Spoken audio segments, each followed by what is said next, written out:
শালিক পাখি একসাথে থাকতে থাকতে কখন যে তারা একে অপরের অভ্যাস হয়ে যায় আমরা বুঝতেই পারি না।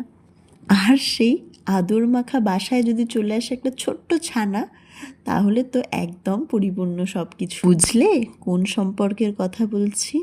হ্যাঁ, সেই দিল্লি কা লাড্ডু। যে খাবে সেও পস্তাবে, যে না খাবে সেও পস্তাবে। স্বামী স্ত্রী কথাটা কি সোজা না, বলতে 2 সেকেন্ড টাইম লাগে, কিন্তু কাটাতে হয় সারা জীবন। শব্দের পিছনে লুকিয়ে থাকে যত্ন, মায়া, আদর, আবদার, শখ, অনেক কিছু। বড্ড কম বয়সে বিয়ে হয়েছে আমার।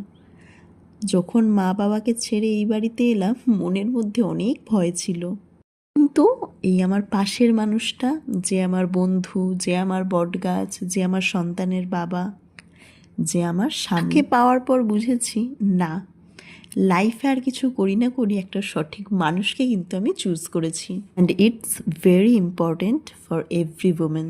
লাইফে সব কিছুর যেমন প্রয়োজন, ঠিক তেমনই একজন ভালো লাইফ পার্টনারেরও প্রয়োজন, যাকে পাশে থাকলে মনে হবে না আমার উপরে বটগাছ রয়েছে, যার ছত্রছায়ায় আমি একদম নিশ্চিন্তে থাকতে পারি।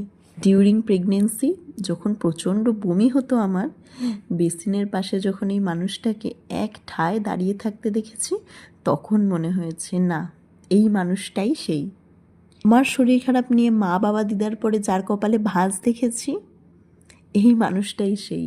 প্রেগনেন্সির সময় সমস্ত মুড সুইং থেকে শুরু করে সব আনাড়ি আবদার যে পূরণ করেছে, সেটা হলো এই মানুষটাই।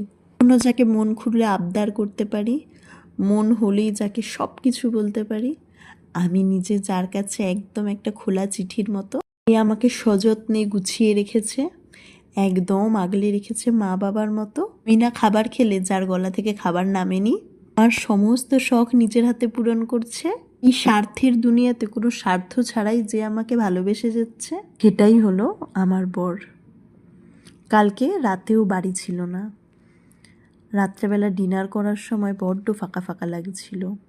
মনে হচ্ছিল আজকে ডিনার টেবিলে কারোর জন্য অপেক্ষা করছি না, একদম মুখ বুজে খেয়ে নিচ্ছি। একটুখানি ডিনার কমপ্লিট করতে কতক্ষণ লেগে যায় আমাদের, কত গল্প, সারাদিনের কত কথা, কখনো একরাশ আনন্দ, কখনো হেসে লুটোপুটি, আবার কখনো তর্কে কে কার আগে যেতে। এভাবেই আমরা গোটা একটা জীবন কাটিয়ে ফেলি, তাই না?